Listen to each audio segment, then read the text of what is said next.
Hey everyone, and welcome to another deep dive. Today we are diving into the world of Cavalier King Charles Spaniels. I'm excited. They're a great breed. I knew you were the perfect person for this. Yeah. Everyone always says, oh, they're so cute and cuddly. They are, but there's a lot more to them than that. Right. Like there's a whole history here. There's fascinating facts, things that every potential Cavalier owner should know. So we're going beyond the adorable puppy dog eyes today. Absolutely. We're going to get into the history, the health, the reality of sharing your life with a Cavalier. It's going to be great. I'm ready. All right. So first up, the history.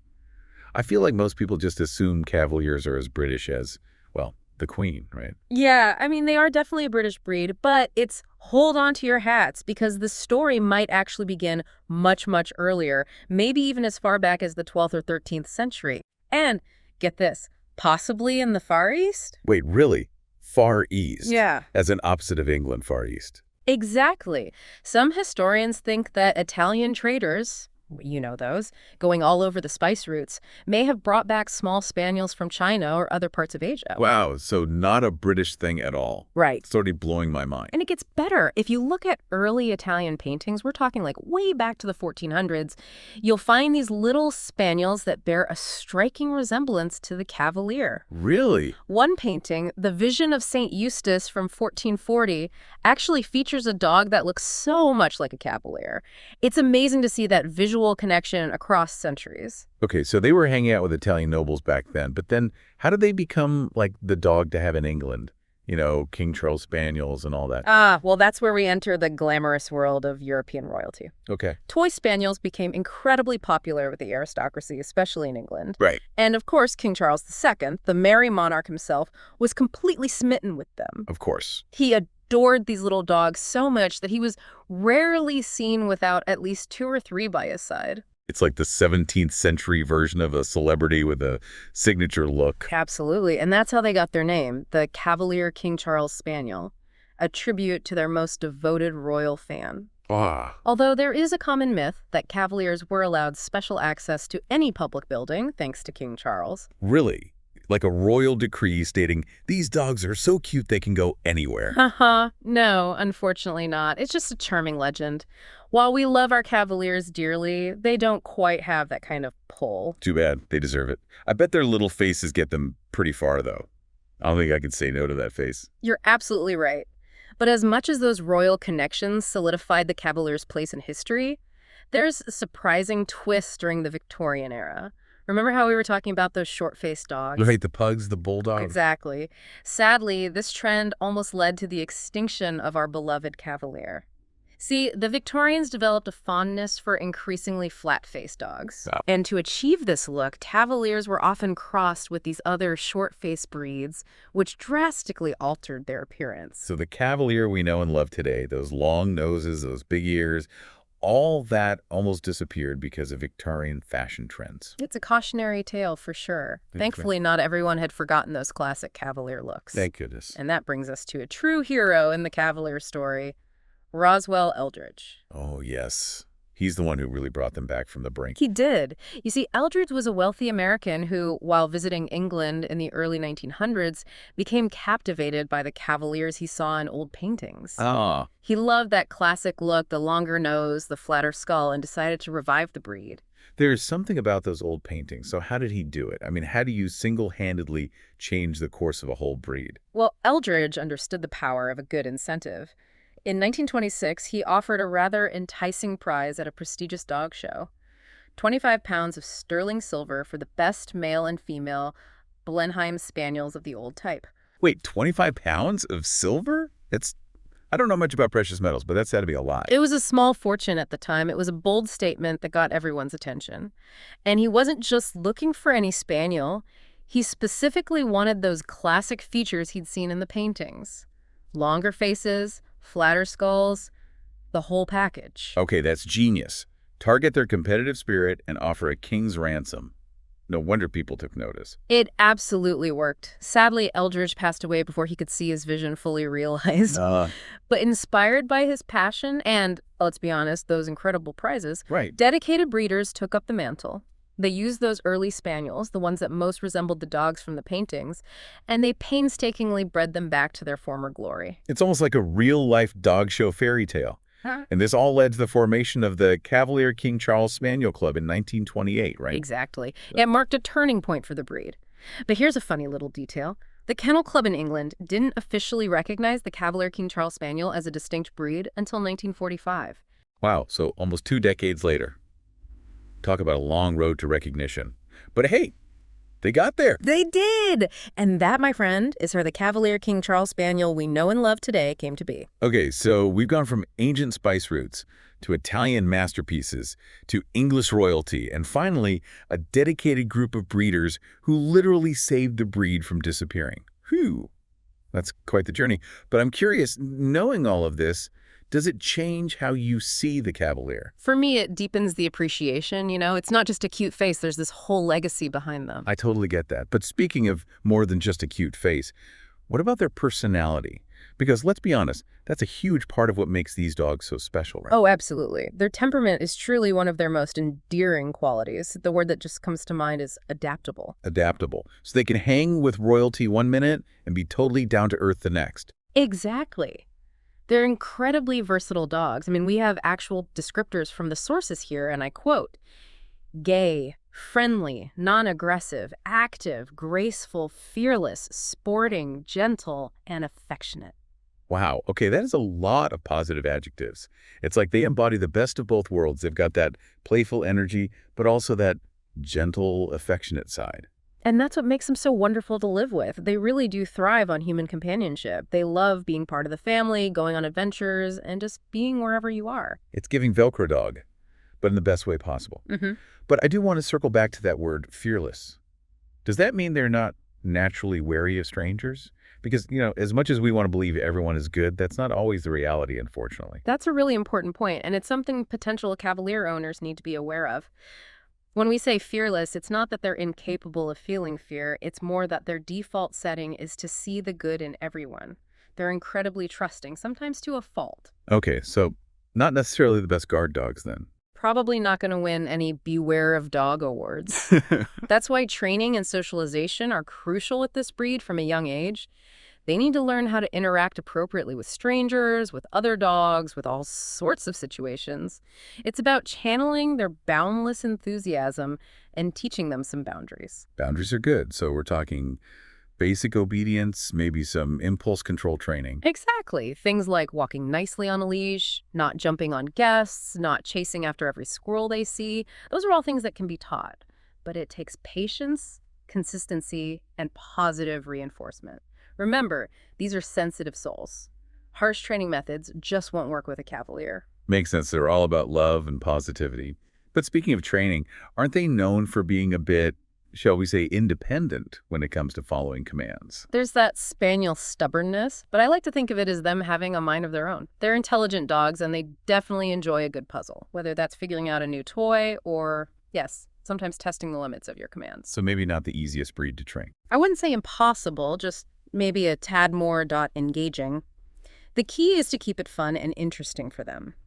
They're highly food motivated, so using treats and praise goes a long way, and they really do crave that bond with their humans, so making training a positive, rewarding experience will go a long way. Okay, that's good to know. So we've talked about their love for people, their need for training, their zest for life, but what about the practical stuff, the day-to-day realities of living with a Cavalier? Are we talking cuddle bugs or little balls of energy? Because I have a feeling they could be both. You're absolutely right. They definitely need their daily dose of exercise, at least 2 good walks a day, about 15 to 20 minutes each. Will keep them happy and healthy. Okay, so not exactly marathon runners, but they do need to stretch those royal legs. What about off-leash running? They always seem so happy bounding through fields. Oh, they love it. That spaniel instinct to explore is strong with these guys. And this is a big but solid recall training is an absolute must. Remember what we were talking about? Distractible, easily won over by a friendly face. That's a Cavalier through and through, so unless you're confident they'll come back when called, it's best to keep them on a leash, especially in areas with traffic or other potential hazards. Good call. Better safe than sorry. Yeah. Especially with a breed that's so, shall we say, free-spirited. But I do want to know more about those gorgeous ears. They're like a work of art, but I imagine they require some serious upkeep. You're spot on. Those long, silky ears, while beautiful, can be a magnet for dirt, debris, and moisture, which can lead to ear infections. Oh, ear infections are the worst. I've heard they're pretty common in spaniels. Unfortunately, yes, their ear canals are just shaped in a way that makes them more prone to infection, so regular cleaning is a must. And if you notice any redness, swelling, or discharge, definitely get to the vet. Early intervention is key with ear issues. Noted, no one wants a grumpy, itchy-eared pup. But on a lighter note, that coat, so silky, so flowy. It's like a dream to pet, I'm sure. But I imagine it doesn't stay that way without some serious effort. You're not wrong. That gorgeous coat doesn't maintain itself. They're moderate shedders, so regular brushing is key. I'm talking at least weekly and ideally more often to prevent mats and tangles. So we're talking brushes, combs, maybe even a whole grooming toolkit. You could say that. A good slicker brush and a metal comb are your best friends. And don't be afraid to get in there and really work through the coat, especially behind the ears, under the legs, all those spots where mats love to hide. Okay, so we're talking exercise, training, ear care, coat care. This is starting to feel like a full-time job. Well, owning any dog is a commitment. But you're right, Cavaliers do require a certain level of dedication. But trust me, the love and joy they bring into your life is worth every minute of effort. I believe it. But we do need to address the elephant in the room, the health concerns that Cavalier owners need to be aware of. It's not always easy to talk about, but it's so important. You're absolutely right. We can't gloss over the health challenges. And the big one, the one that weighs heavily on the hearts of Cavalier lovers everywhere, is mitral valve disease, or MVD. I've heard about this one, sadly. It's a heart condition, right? And it affects Cavaliers more than other breeds? Sadly, it's incredibly common in Cavaliers. All dogs have mitral valves. They control the blood flow through the heart. But in Cavaliers, this valve tends to degenerate over time, leading to a heart murmur. And sadly, for many Cavaliers, that murmur can worsen, leading to heart failure. That is just heartbreaking. So this MVD, we're talking about a ticking time bomb in these little guys. It can feel that way, which is why early detection is so important. Regular vet checkups are crucial. Your vet will be listening for any signs of a heart murmur, which can be one of the first indicators. Okay, so regular vet visits are non-negotiable. Ah. But are there any warning signs owners should be aware of at home? Things that might indicate something is wrong? Absolutely. Keep a close eye out for any coughing, especially after exercise or at night. Difficulty breathing, tiring easily, even a decreased appetite. These can all be red flags. If you notice any of these, get to the vet ASAP. Early diagnosis and treatment can make a huge difference in managing the condition and giving your Cavalier a good quality of life for as long as possible. So early detection is key. But what about treatment? What can be done once MVD is diagnosed? That's where things can get a little complicated, and it really depends on the severity of the condition. In the early stages, lifestyle changes like diet modifications and limited exercise might be all that's needed. Okay, so being proactive with their health even when they seem fine. Exactly. As the condition progresses, though, medication might be necessary to manage the symptoms and slow the progression. And in some cases, surgery might be an option, but that's usually reserved for more severe cases. This is a lot to process. It sounds like there's no one-size-fits-all approach with MVD. You're exactly right. It's a complex condition, and every dog responds differently. That's why working closely with a vet you trust, one who understands the nuances of MVD in Cavaliers, is absolutely essential. It sounds like having a good vet is like having a good mechanic. You want someone who really knows the ins and outs of your particular model. I like that analogy. And speaking of things that require specialized knowledge, we haven't even touched on syringomyelia yet. Oh, yes, that's another one I've heard about. And if I remember correctly, it's not something you want to hear your dog has. It's definitely not the news any dog owner wants to hear. Syringomyelia, or SM for short, is a neurological condition that affects the brain and spinal cord. It's actually a malformation that happens at the back of the skull where the skull meets the spine. A malformation, so it's something they're born with. In most cases, yes. It's thought to be hereditary, meaning it's passed down from parents to their puppies. And sadly, Cavaliers are one of the breeds that are predisposed to this condition. So we're talking about a bone malformation. That sounds incredibly serious. What exactly happens because of this malformation? I'm guessing it puts pressure on the spinal cord. You're exactly right. That malformation ends up constricting the flow of spinal fluid, which can create fluid-filled cavities within the spinal cord. And that pressure, along with those cavities, can cause a whole host of neurological problems. Oh no, that poor dog. So what kind of symptoms are we talking about? What should owners be looking out for? Well, it's sometimes called neck scratcher's disease because one of the most common symptoms is this intense scratching at the neck or shoulder area, often on just one side. So like a phantom itch they can't scratch. It's more like a neurological itch, a misfire of the nerves. Imagine feeling an itch you can't reach, but constantly. It can be incredibly frustrating and painful for them. Oh, that just breaks my heart. Are there other signs besides the scratching? Definitely. They might yelp or cry out when touched in certain spots, especially around the head, neck, or shoulders. You might notice them flinching or being sensitive to touch in those areas. And in some cases, it can even lead to more serious neurological problems like loss of coordination, weakness in the limbs, even seizures. This is a lot to take in. It sounds like SM is a really complex condition with a wide range of symptoms. It is. And what makes it even more challenging is that the severity can vary greatly from dog to dog. Some Cavaliers might only have mild symptoms, while others are severely affected. So how can you even begin to treat something like that, especially when it's a structural issue? That's the million-dollar question, and unfortunately, there's no one-size-fits-all answer. Treatment really depends on the individual dog, the severity of their symptoms, and their overall health.